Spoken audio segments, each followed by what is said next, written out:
January holiday regret stinks, doesn't it? Just listen to these stats.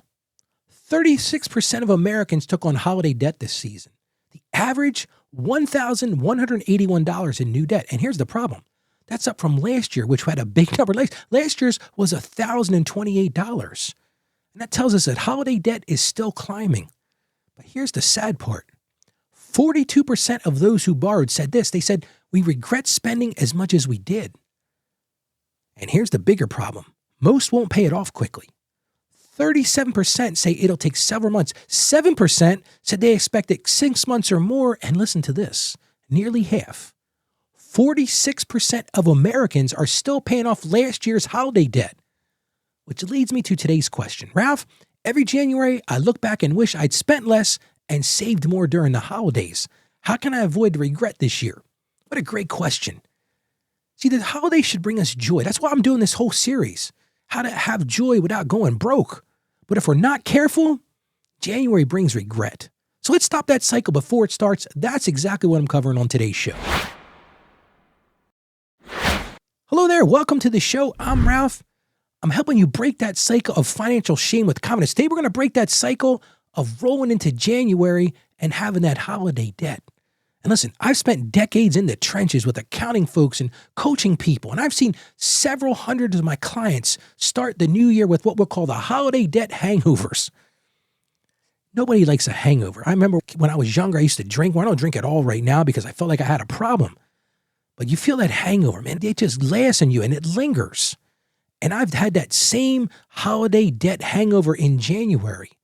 And you get off the holidays, you're coming from that high, fun with family, fun with friends, and then, wow, those credit card statements come in, and it just completely breaks your joy, it breaks your peace, because I think you're just trying to chase that December perfection. Let me tell you about a friend of mine named Jake. Jake and I have known each other since we were in high school together. And Jake shared with something to me on Facebook a couple of weeks ago. He said, Ralph, I got to break this cycle this year. He said, every January, man, I get into a slump. I get into a depression. He said, because every January, those credit card balances, Ralph, I get the statements. I'm like, what am I going to do? And he says, Ralph, what's your idea? I said, here, I got an idea for you, Jake.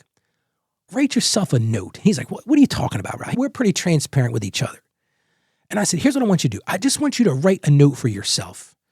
Get a piece of paper, because now we're in November as I'm recording this. And I want you to write this on a piece of paper. Don't trade January peace for December pressure. And he says, okay, Ralph, I'm going to try that. So I'm going to encourage you today in our action. I'm going to tell you to do something just like it. But let's get to a quote today. We got this quote from financial expert Susie Ormond. And she just nails it. She said, you can't enjoy the holidays if January feels like punishment. If you're looking at January like I'm going to prison in January, or you're going to be feeling this deep depression. So let's get back to our question today. How can we avoid this regret this year? How can we finally break that cycle? Well, I've got 5 ways that I can tell you to avoid that January regret. First one is this. This is what I work with Jake. We got to visualize a little bit, little visualization exercise right now. So imagine this. You wake up on the 10th of January and imagine checking your bank statement and you've got money in your account, or checking that credit card statement and your balance hasn't grown. How does that make you feel? What's the feeling of it? Do you feel happy? Do you feel joy? Is that joy of the holidays continuing on? Or maybe you visualize January and you look at your bank statement and, man, you spent way more than you thought. And you get that credit card statement and you're like, man, another year. I'm still paying off last year's debt. Well, let that vision guide your decisions now, because, see, it's all about planning and preparing, not reacting. So that's the first thing. Do a visualization exercise. What do you want January to feel like? What do you want it to be? Second thing I'm going to recommend that you do, identify what I'll call your regret zones. Real simple thing here. What are those things that are causing that regret? Is it gifts? Did you buy too much? Did you not set that budget? We've talked about that the last few days. Set that budget per person. Set that budget like we talked about yesterday for office parties. And remember, it's not about what you give, it's how much you care.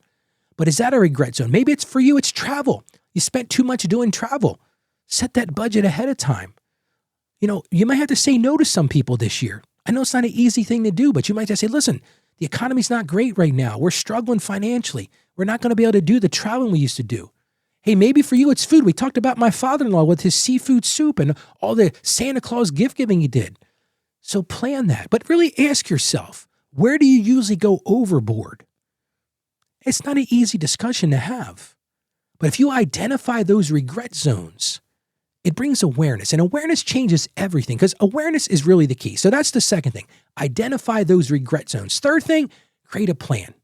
My oldest son says this all the time. If you don't have a plan, guess what? You're planning to fail. So create a plan. Write a budget for the holidays. Listen, this isn't about restriction. A lot of people get stuck on this. I'm going to plant a new seed with you today. I want you to do something called an intentional holiday spending plan. People go, oh, budgets. I hate budgets, Ralph. You keep talking about budgets. But let's be intentional about it.